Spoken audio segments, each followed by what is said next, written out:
नमस्कार प्रणाम, एक बार फिर से स्वागत बटुए मनुराज सिंगर ब्लॉग में। तो आज हम अपना मोहल्ला में बनी जगदेव नगर आ रहा ओवर ब्रिज के नीचे रुआ सब देख रहा बनी भोला बाबा के मंदिर बा। हमने के पहले जाके खेलत रही जा, तो बचपन में जो गुल्ली उल्ली खेलत रही जा। देखो तनी ये जगह हटुए और मैं लमसम में 7-8 बरस की उम्र में, तो हम सोचनी कि आज के ब्लॉग बाबा के आशीर्वाद से रुआ लोग के दिखाई।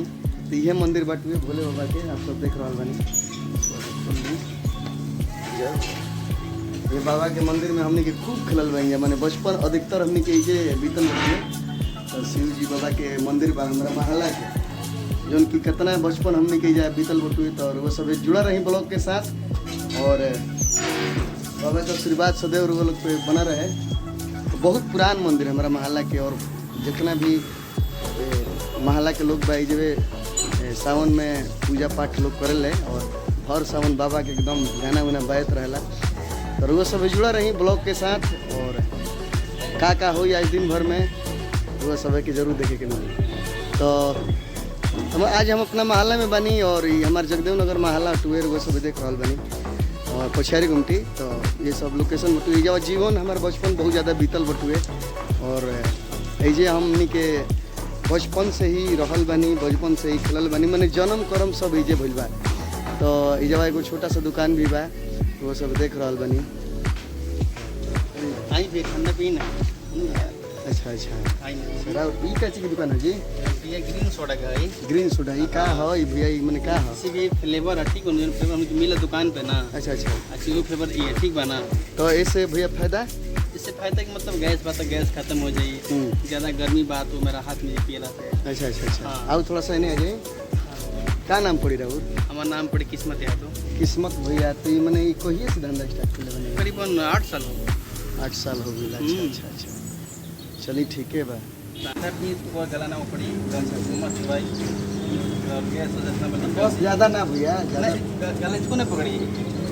ये देख रहा बनी किस्मत भाई के वो काची कौन का दुकान हो? ये ग्रीन सोडा दुकान। ग्रीन सोडा दुकान बटुए, बड़ा बढ़िया पैसा लगे लाई। तो पहली बार हम टेस्ट करते एकदम बहुत बढ़िया लगे। बिना के गाला उला धोले नहीं, इसको नहीं तो गारंटी बा। तो चलो तो माई का आशीर्वाद गाला हो ये नहीं कर सकता। किस्मत भी सुने में लगे वो गाना उना के। हाँ जी, आई है आज। तो ये कितना दिन से चलता है? ये करीबन भैया 8 साल हो। 8 साल से। चलिए भैया के ग्रीन ये खाली सगरे रहे आरा में टोटल रहे स्टोर। हाँ 4 दिन।